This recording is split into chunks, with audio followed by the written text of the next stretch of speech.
रचना, मेरी मेहंदी का रंग कितना अच्छा आया ना, देख। तू रो रही है? तू सच्ची रो रही है? चुप कर, मैं कहाँ रो रही हूँ। नहीं, तेरी तो सिर्फ आंखें लीक कर रही है ना? सच बता, मुझे मिस करेगी इसलिए रो रही है ना? मैं तुझसे कह रही हूँ, जब तेरी शादी होगी ना तब तू। दीदी, क्या शादी शादी? शादी मतलब बिना पगार की नौकरी। पति को खुश रखो, सास को खुश रखो और अपने सभी सपनों पर ताला मार के बंद कर दो। मुझे नहीं करना। क्यों नहीं करनी शादी? मैंने नम्रता के देवर समीर से तेरे रिश्ते की बात चलाई है। बहुत अच्छा लड़का है और तुझे पसंद भी करता है। माँ, पसंद नहीं, पूरा लट्टू है रचना पर। देख रचना, मैं तुझे अभी समझा रही हूँ, तो सुधर जा। आसमान में नहीं, जमीन पर रहना है हमें।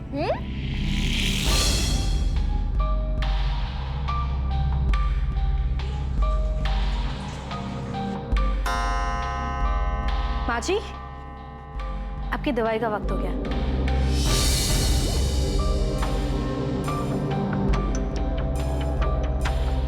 मुझे समझ नहीं आ रहा, विनय ने मुझसे झूठ क्यों बोला? उसने रिपोर्ट क्यों नहीं लिखवाई? मोनू, तुम समीर के बचपन के दोस्त हो, उसे अच्छे से जानते हो। हाल फिलहाल में उसका किसी के साथ लड़ाई झगड़ा या कहासुनी हुई थी? आज के बाद दोबारा ऐसा घटिया मजाक किया ना तो जान से मार दूंगा। नहीं सर, इस बारे में तो मैं कुछ नहीं जानता। लेकिन आपको एक बात बताना चाहता हूँ, समीर और विनय भैया के रिश्ते के बारे में। साहब, विनय भैया और समीर के बीच में पहले तो सब कुछ ठीक था, लेकिन 8 महीने पहले जब से समीर और रचना की शादी हुई तब से सब कुछ बदल गया।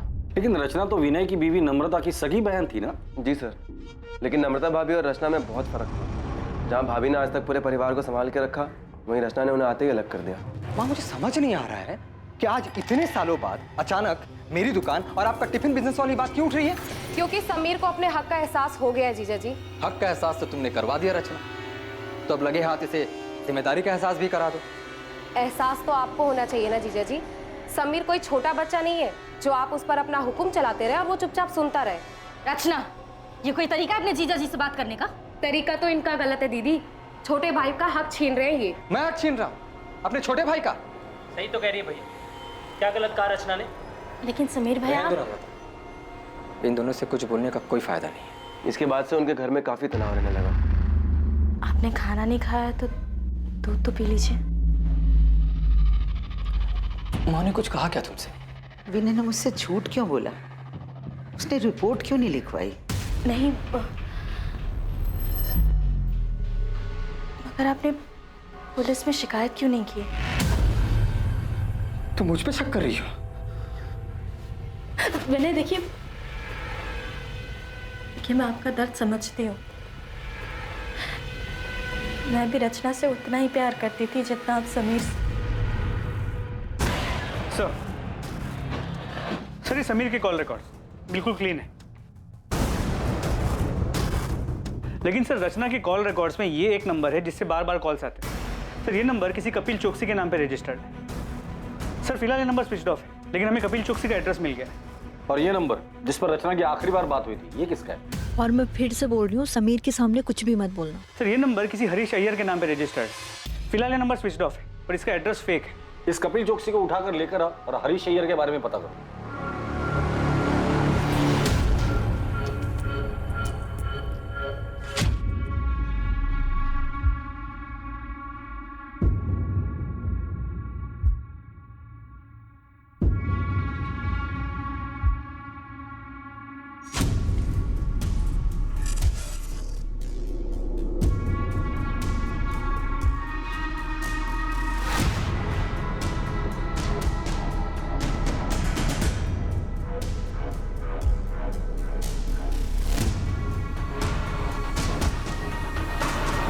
कल्पना, अच्छा यही होगा कि आप हमें सच सच बता दें कि आपके पति कपिल इस वक्त कहाँ है? सर, मेरा उस आदमी के साथ कोई वास्ता नहीं है। कपिल, क्या हुआ?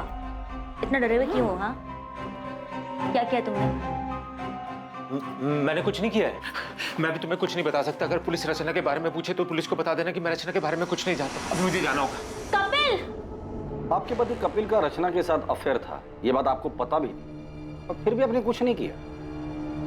घर वालों से बगावत करके मैंने कपिल से शादी की थी। उनके पास वापस कैसे जाती? रचना की वजह से मेरी बसी बसाई जिंदगी बिखर गई। तो रचना की मौत की खबर सुनकर आपको तो खुशी हुई होगी। सुनकर तो ऐसे लगा था कि भगवान ने मेरी सुन ली।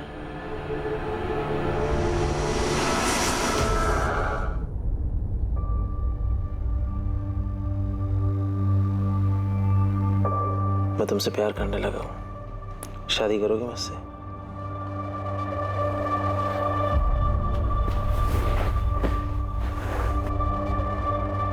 मुझे पता है तुम भी मुझसे। कि क्या? कि मैं तुमसे प्यार करती हूँ? नहीं कपिल, मैंने तुम्हें पहले ही कहा था, ऑनलाइन चैटिंग के वक्त बिल्कुल साफ क्लियर किया था कि मुझे ये शादी, प्यार, इन सब में कोई इंटरेस्ट नहीं है। तो फिर तुम ये बकवास क्यों कर रहे हो? तुम्हें मेरी फीलिंग बकवास लग रही है? कपिल मेरा हाथ छोड़ो, मुझे लग रही है। मैं तुम्हारे साथ प्यार के लिए था, मजे के लिए नहीं। पर इस बात से तुम्हें कोई फर्क नहीं पड़ता ना? हाँ नहीं पड़ता। मैं यहाँ पर अच्छा टाइम बिताने आती हूँ, जो कि तुमने पूरा खराब कर दिया है। कपिल चौकसी, अफेयर? आप ये क्या कह रहे हैं? आप किसी हरीश अय्यर को जानती हैं? रचना के मर्डर से पहले आखिरी बार उसने इसी से बात की। मैं किसी हरीश अय्यर को नहीं जानती। कौन है ये? क्या इसका भी रचना के साथ अफेयर? आपके पति विनय कहाँ है? आपको जो कुछ पूछना आप पूछ सकते हैं सर।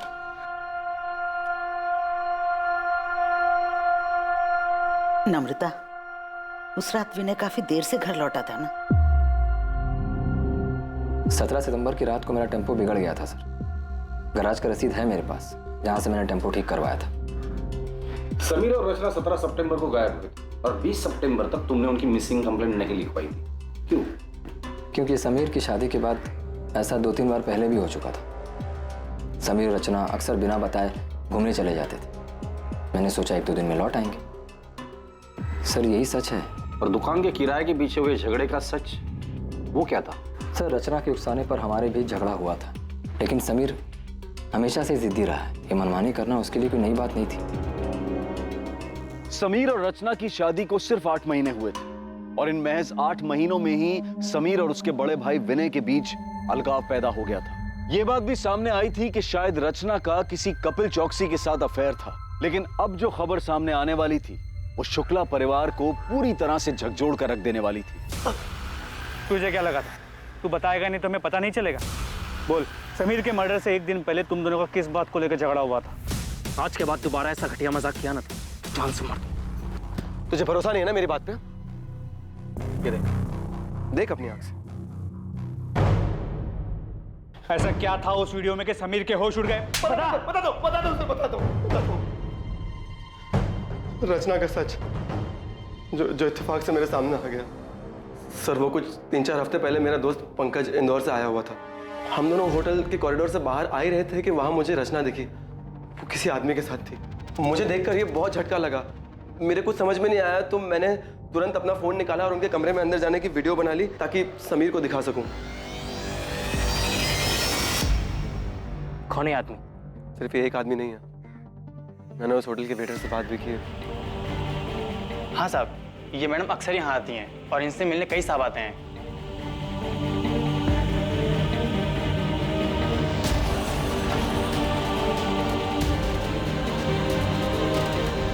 मुझे काफी दिन तक समीर को सच बताने की हिम्मत ही नहीं हुई, लेकिन फिर मैंने सोचा कि उसे सच बताना भी जरूरी है, तो मैंने उसे 16 सितंबर को सब सच बता दिया। अगले दिन पता चला कि रचना और समीर दोनों गायब हैं और फिर उनकी लाश मिली। ये आदमी कौन है? मैं नहीं जानता, लेकिन उस दिन अंतिम संस्कार वाले दिन ये घर पे आया हुआ था। मैं नहीं जानता ये कौन है। अंतिम विधि में ये आदमी आपके घर आया था? आया होगा, मुझे नहीं मालूम। तुम्हारी बीवी नम्रता इस सब के बारे में जानती है? नम्रता, रचना ने जो किया उसमें तुम्हारा कोई दोष नहीं है। विनय, आप पुलिस की बात मत सुनो, वो लोग झूठ बोल रहे हैं। रचना ऐसी नहीं थी। पुलिस ने खुद उस होटल में जा करके पता लगाया था जहां रचना। ये रचना भी ना जाते जाते हम सबका मुंह काला कर गई। तेरी माँ ने यही सिखाया था क्या उसे? नम्रता! माँ, मतलब कुछ भी बोले जा रही हो तुम। सर पूरे परिवार में इस आदमी को कोई नहीं जानता। ये आदमी अंतिम संस्कार के लिए आया था और इसे कोई नहीं जानता। अजीब बात है। रचना के कॉल रिकॉर्ड्स में कपिल चौकसी और हरीश अय्यर के अलावा और कोई सस्पिशियस नंबर नहीं मिला है, लेकिन रचना से मिलने उस होटल में कई लोग आते थे। तो हो सकता है कि उसके पास कोई दूसरा नंबर हो। रचना के इस दूसरे रूप के बारे में सच में कोई नहीं जानता। ऐसे कैसे?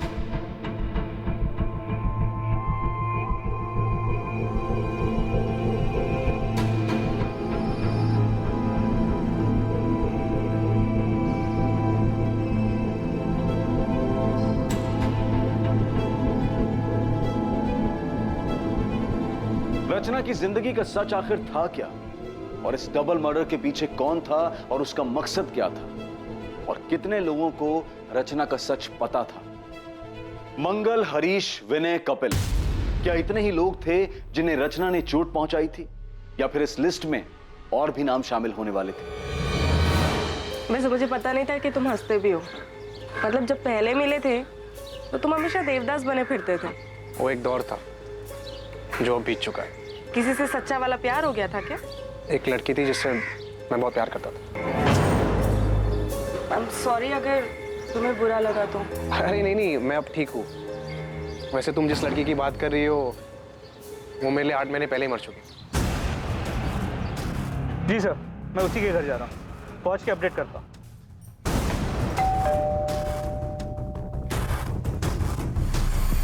अंदर कमरे में है। बोल। सर मैंने रचना को नहीं मारा। तो फरार क्यों हो गया था? मुझे लगा कि सारा शक मेरे ऊपर जाएगा। मैं उससे प्यार करता था सर, मैं उसको क्यों मारूंगा? अच्छा आशिक है रे तू।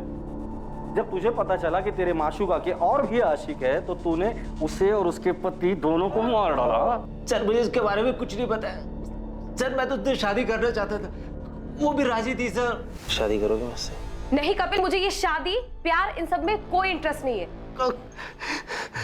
ये कौन है? इसे जानते हैं? इसका नाम क्या है? हरीश अय्यर। कितनी देर कपिल? 10 मिनट से तुम्हारा वेट कर रही हूँ, जल्दी आओ। रचना, तुम यहाँ धूप में क्यों खड़ी हो? तुम्हें गर्मी लग रही होगी। मंगल, तुम यहाँ? तुम एक हफ्ते से मेरा फोन क्यों नहीं उठा रही? वो मैं कॉल करने ही वाली थी तुम्हें। मुझे लगा ही, इसीलिए मैं नया फोन लेने निकला था। वो पुराना फोन मैंने तोड़ दिया ना, वो यहाँ मार के। क्यों? वो तुम फोन नहीं उठा रही थी तो गुस्सा आ गया, गुस्से में मैंने यहाँ मार के तोड़ दिया फोन। बस 2 मिनट रुक जाओ प्लीज। हाँ रचना, रचना बाहर निकलो, जल्दी भागो यहाँ से कपिल, इसका दिमाग खराब है। रचना बाहर निकलो। सर फिर आया ये, प्लीज यहाँ से चलो। रचना, रचना। कौन था ये? अरे मंगल वर्मा नाम है इसका। एक बार इसने मुझे किसी शादी में देख लिया था, मैंने बस इस पे थोड़ी सी तरस खा के बात क्या कर ली, ये तो पीछे ही पड़ गया। कहता है इसे मुझ में अपनी मरी हुई पत्नी नजर आती है। सर उस दिन रचना काफी घबराई हुई थी, मंगल को देख के उसके पसीने छूट रहे थे। सर इससे ज्यादा मैं मंगल के बारे में कुछ नहीं जानता। सर खबरी जाकिर मंगल वर्मा की खोज पे लग गया है, जल्दी कुछ पता चल जाएगा। और होटल के रजिस्टर में जो भी नाम और पता था सब फर्जी था। ये कपिल खुद को बचाने के लिए झूठ भी बोल सकता है। कहानी सुनाकर अपनी करनी मंगल वर्मा पर डाल रहा है। पृथ्वी बेट,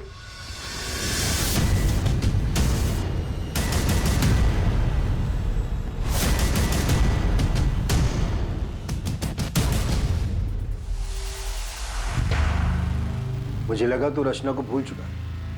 भूल चुका हूं मैं पापा, शायद वो ऐसे ही खुल गया होगा।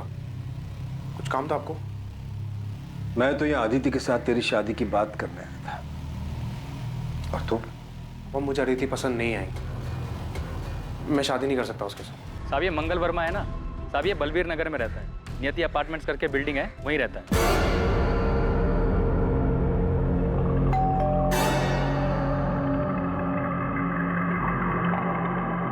सर मंगल वर्मा को उसकी वाइफ ज्योति के मरने का गहरा सदमा लगा था, दिमागी हालत पे काफी अनस्टेबल हो गया था। इनफैक्ट काफी टाइम तक वो अस्पताल में था जहाँ पे उसका ट्रीटमेंट चल रहा था। अभी 1 साल पहले हॉस्पिटल से डिस्चार्ज हुआ है। उसके डॉक्टर ने बताया कि कभी कभी वो आपे से बाहर हो जाता है, काफी वायलेंट हो जाता है, लेकिन किसी भी पुलिस स्टेशन में उसकी कोई वायलेंट या क्रिमिनल हिस्ट्री नहीं मिली। तुम रचना से कैसे मिले? उसे पहली बार मैंने एक शादी में देखा था। उसे देखकर ऐसा लगा कि उसके रूप में मेरी ज्योति वापस आ गई, इसीलिए मैं उससे बात करने लगा, फिर उसे मिलने लगा।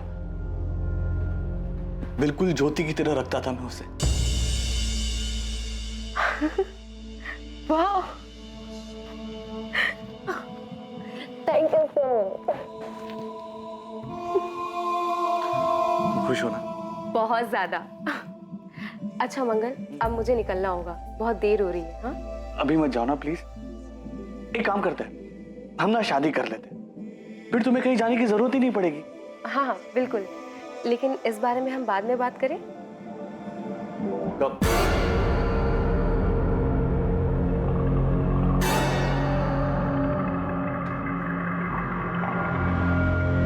पिछले 1 महीने से तुम यही बात की। क्या क्या प्रॉब्लम क्या है? तुम्हारी जिंदगी में कोई और है? तुम मुझसे प्यार नहीं करती? छोड़ना चाहती हो मुझे? नहीं, तुम धोखा नहीं दे सकती। रचना, तुम मेरी बीवी हो, सिर्फ मेरी बीवी हो रचना। मंगल, मंगल, मंगल क्या कर रहे हैं? मंगल, मंगल, मंगल मेरी बात सुनो मंगल, इसे फेंक दो मंगल। शादी करोगी मुझसे? वरना? मंगल, मेरे जीजा जी और मेरी बहन अभी घर से बाहर गए, वो जैसे ही आएंगे ना मैं उनसे बात करूंगी। अभी ये कांच मुझे दे दो, हाँ प्लीज।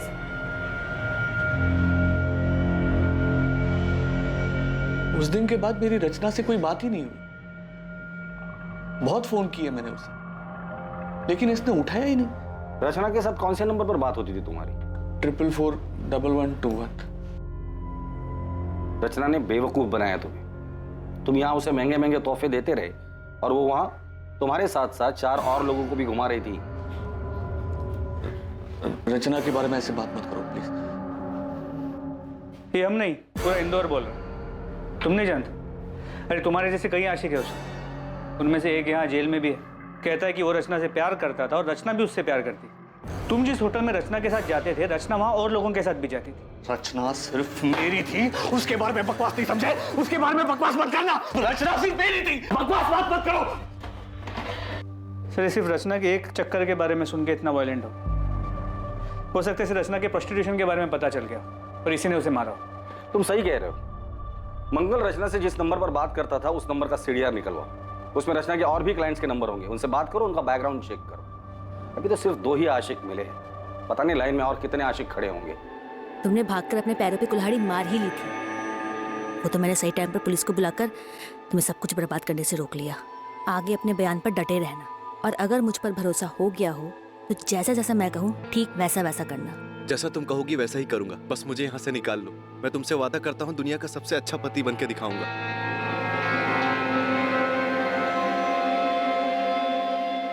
तीर निशाने पे लगा, वो बहुत डरा हुआ है। कह रहा है जैसा मैं कहूंगी वैसा ही करेगा।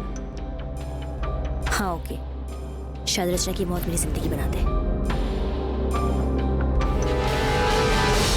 आप कोई बाइक पसंद आई? ऐसी फटीचर बाइक लेने से मैं कोई साइकिल ले लूंगा। कोई अच्छी है तो बता। अरे साहब, एकदम नई और ताजा माल आया है साहब, आप इसको देखो एक बार। ये अच्छी है। पेपर्स कब तक बनाएगा? पेपर सब बन जाएंगे, बस आप पसंद करो, मैं नंबर बदल देता हूँ। चल मेरे साथ, तुझे जेल में नया कैदी नंबर देता हूँ। बोल। साहब माफ कर दो साहब, हम कसम खाते हैं हमें उसका नाम नहीं मालूम साहब। हम चोरी गाड़ी जरूर खरीदते हैं लेकिन उनका नाम पता नहीं पूछते हैं साहब। कल तो याद होगी ना तुझे? स्केच आर्टिस्ट को बुलाकर इससे स्केच बनवा लेना, और इसे अगर शक्ल याद नहीं होगी ना तो इसकी शक्ल बिगाड़ देना।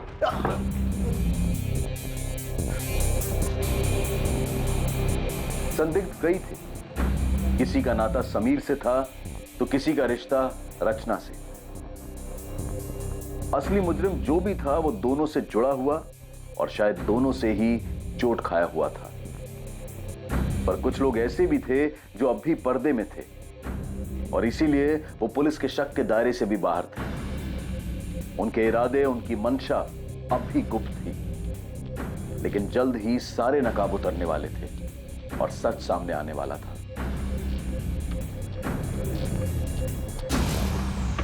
माँ, कहाँ जा रही हो? पुलिस स्टेशन, समीर के कातिल के बारे में पता कर। अरुणा जी, समीर और रचना के कातिल को हम ढूंढने की पूरी कोशिश कर रहे हैं। क्या आपको किसी पर शक है? नहीं, लेकिन जिसने भी ये किया है उसे कड़ी से कड़ी सजा मिलनी चाहिए। सर, मुश्ताक ने यह स्केच बनवाया।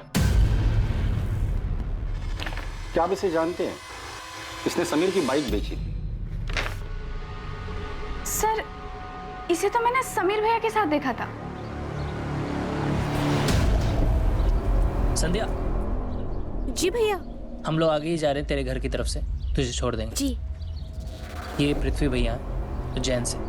नमस्ते। पृथ्वी उज्जैन से। नम्रता और रचना भी उज्जैन से ही हैं। और कुछ याद है इस आदमी के बारे में? थैंक यू भैया। हाँ सर, कार का नंबर नोट कर लीजिए, MPXY0001। सर, नंबर प्लेट के नीचे पृथ्वी की जान जैसा कुछ लिखा था। लीजिए वकील साहब, मैंने आपसे कहा था ना कि जो मैं चाहती हूँ वो मैं कपिल से साइन करवा लूंगी। उसने बिना पढ़े बिना देखे इन पेपर्स पे साइन कर दिया। इसमें डिवोर्स पेपर्स के साथ साथ प्रॉपर्टी के पेपर्स भी हैं, जो अब उसने मेरे नाम पे ट्रांसफर कर दिया। क्यों मारा दोनों को? बोल। रचना और मैं एक दूसरे से प्यार करते थे। हम 2 साल से एक साथ थे। फिर से लेट हो गए। फिल्म की शुरुआत में सो जाएगी यार। अरे वैसे भी मैं कौन सा फिल्म की स्टोरी में इंटरेस्टेड हूँ। चलें, पॉपकॉर्न भी लेना है। जा रही हो तुम? हाँ, और रुकी तो तुम्हारे पापा घर आ जाएंगे और फिर पूरे उज्जैन में बात फैल जाएगी। एक काम करें, शादी कर लेते हैं। मुझे नहीं करनी कोई शादी वादी। एक काम करो, तुम कर लो शादी। अरे ये क्या मजाक है रचना। अच्छा सुनो, अगर तुम अभी शादी के लिए तैयार नहीं हो तो मैं राह देखूंगा। मैं राह देखता रहा और रचना ने अचानक अपनी राह बदल ली। तुम किसी और के साथ शादी कर रही हो? हाँ, मैं तुम्हारे लिए इतने सालों से इंतजार कर रहा हूँ और तुम अपनी ही बहन के देवर के साथ शादी कर रही हो। तो तुम्हें इनविटेशन नहीं दिया इसलिए तुम गुस्सा हो? तुम्हारे लिए शादी वगैरह सब मजाक है ना? तो और क्या है, जन्मों जन्म का बंधन। रचना की शादी हो गई, वो जिंदगी में आगे बढ़ गई, लेकिन मैं उसके दिए हुए धोखे में उलझा रहा सर। और इसलिए रचना से बदला लेने के लिए तुम इंदौर आ गए और हरीश अय्यर के फेक आईडी पर एक नया सिम कार्ड खरीद लिया। हाँ सर, मैं उसके बर्बादी की पूरी तैयारी करके आया था।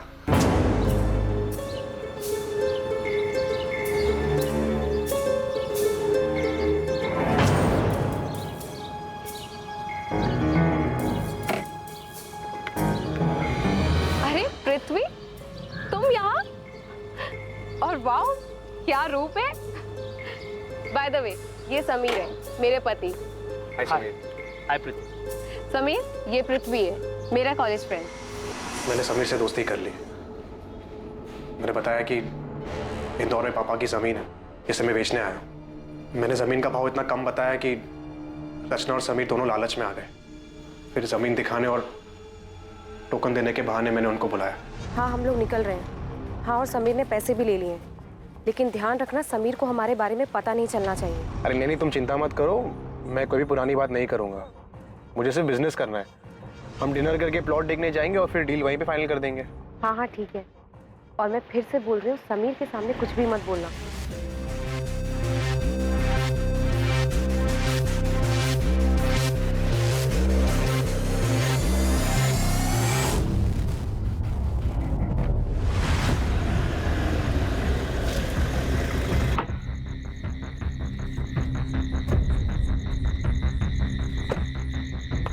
समीर, समीर चल।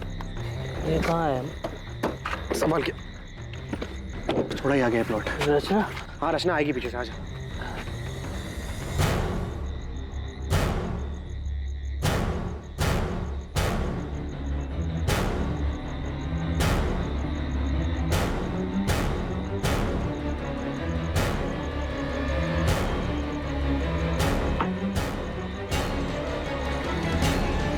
समीर, समीर कहाँ है?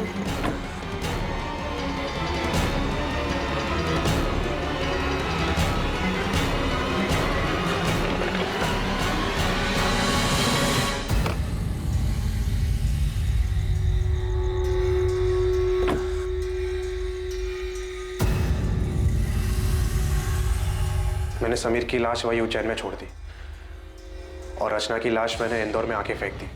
दोनों के फ़ोन मैंने तोड़ के नाले में फेंक दिए और अगले दिन समीर की बाइक ढाबे से उठा ली। पृथ्वी, ये सब करके क्या मिला तुझे? मिला सर, बदला मिला।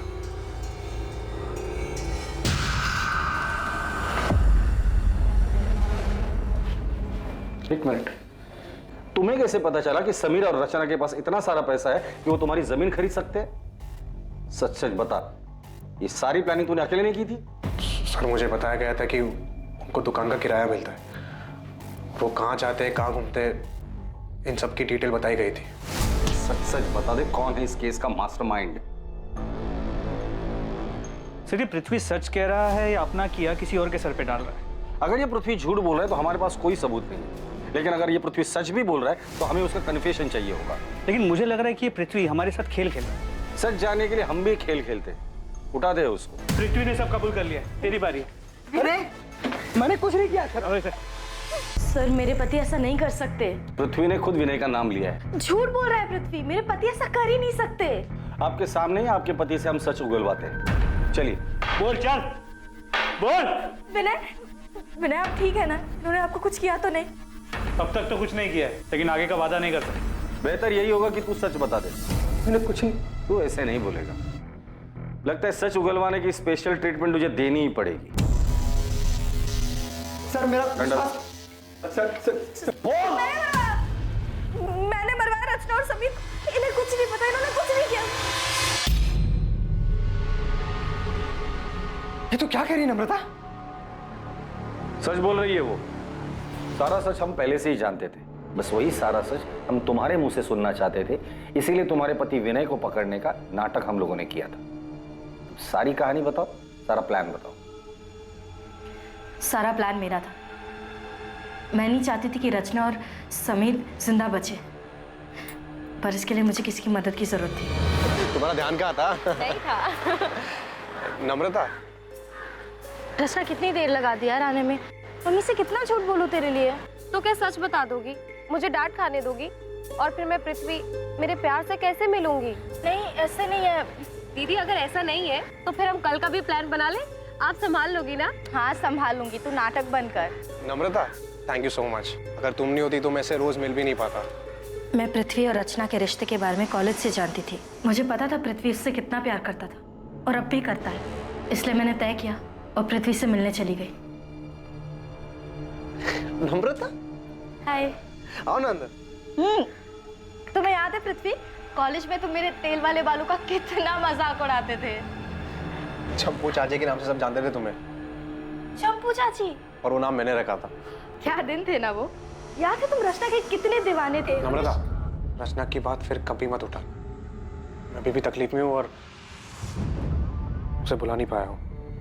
आई am sorry, I understand. Rachna ने तुम्हें बहुत चोट पहुंचाई है और वो आज भी वही कर रही है। शादी उसने समीर के साथ की है, मगर सुहागरात सबके साथ मना रही है। पृथ्वी क्या किया तुमने? कट गया हाथ।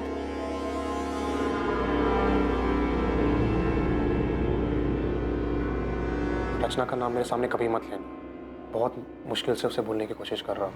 पापा भी चाहते हैं कि मेरी शादी अदिति से हो जाए और वो लड़की भी अच्छी है, बस मेरा मन नहीं कर रहा। मैं जानती हूँ कि रचना ने तुम्हें बहुत दुख दिया है, मगर सच कहूँ तो रचना पहले से ही बहुत सेल्फिश थी। उसने कभी किसी के बारे में नहीं सोचा और उसने तुम्हारे साथ जो किया है उसके बाद तो शायद तुम हमेशा तकलीफ में रहोगे, कभी मूव ऑन नहीं कर पाओगे। लेकिन तुम ये सब मुझे क्यों कह रही हो? क्योंकि मैं खुद तकलीफ में हूँ। मैं बस चाहती हूँ कि रचना समझे कि वो इस तरह लोगों के साथ खिलवाड़ नहीं कर सकती। पृथ्वी, तुम रचना को मार डालो। क्या? देखो, उसने तुम्हारे साथ जो किया है और वो बाकी कई लोगों के साथ कर रही है, वो सही नहीं है। उससे रोकना होगा। मैं मानता हूँ कि मुझे रचना पे बहुत गुस्सा है और उसको मारने से ही मुझे सुकून मिलेगा, लेकिन सिर्फ सुकून के लिए मार दूं? पूरा रिस्क मेरा और फायदा सिर्फ तुम्हारा हो रहा है, मेरा कुछ फायदा नहीं हो रहा है यहाँ पे। तुम्हें मुझसे जो फायदा उठाना उठा लो, बस रचना और समीर को मार डालो। तुमने रचना को मारने का प्लान सिर्फ इसलिए किया था क्योंकि तुम्हें लगा था कि रचना की हरकतों की वजह से तुम्हारा घर टूट सकता है। मुझे उसके अफेयर के बारे में पहले से ही मालूम था, मगर जब मुझे पता चला कि वो किस हद तक गिर चुकी है तो मैं हिल ही गई। वो किसी के साथ भी सो रही थी और उसके बदले में उसके क्लाइंट्स उसे रचना प्रोस्टिट्यूशन में है, ये बात तुम्हें पहले से ही पता थी? मेरी टिफिन सर्विस की हेल्पर संध्या, उसका पति उसी होटल में काम करता था जहाँ रचना जाके। मैंने रचना को कई बार समझाने की कोशिश की। हाँ, धंधा करती हूँ। धंधा तो सभी करते हैं ना दीदी। आप भी तो टिफिन का धंधा करती हैं, पेट की भूख मिटाती हैं और मैं शरीर की। और इसमें साथ साथ कमाई होती है दीदी, वो अलग।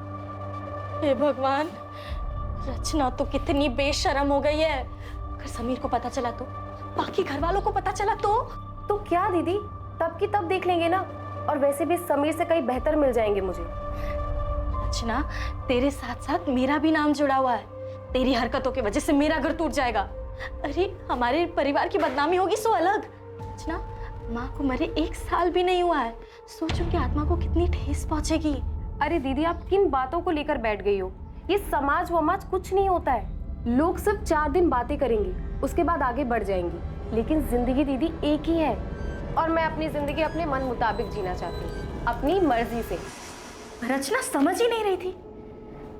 वो घर, परिवार, समाज किसी के बारे में नहीं सोचना चाहती थी, बस अपने मन की करना चाहती थी, जैसे वो बचपन से करती आ रही थी। मगर अब बस बहुत हो चुका था।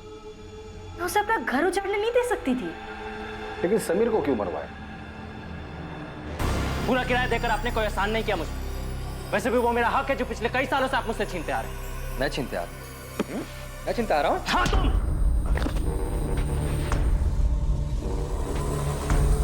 समीर भी रचना जैसा ही था। उन दोनों को घर की इज्जत की कुछ पड़ी नहीं थी।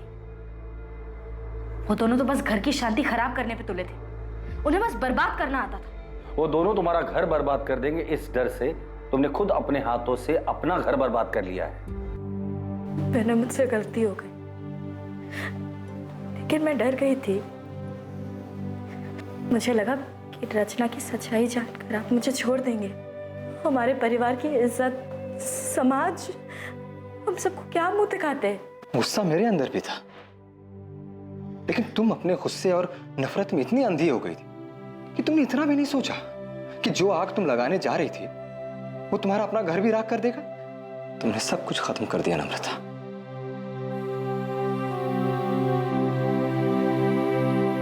नम्रता शुक्ला और पृथ्वी त्यागी पर आईपीसी की धारा 302 के तहत हत्या के लिए और धारा 120 के तहत साजिश के चार्जेस लगाए गए। पृथ्वी पर बलात्कार के लिए धारा 376 भी लगाई गई है और दोनों इस वक्त न्यायिक हिरासत में हैं।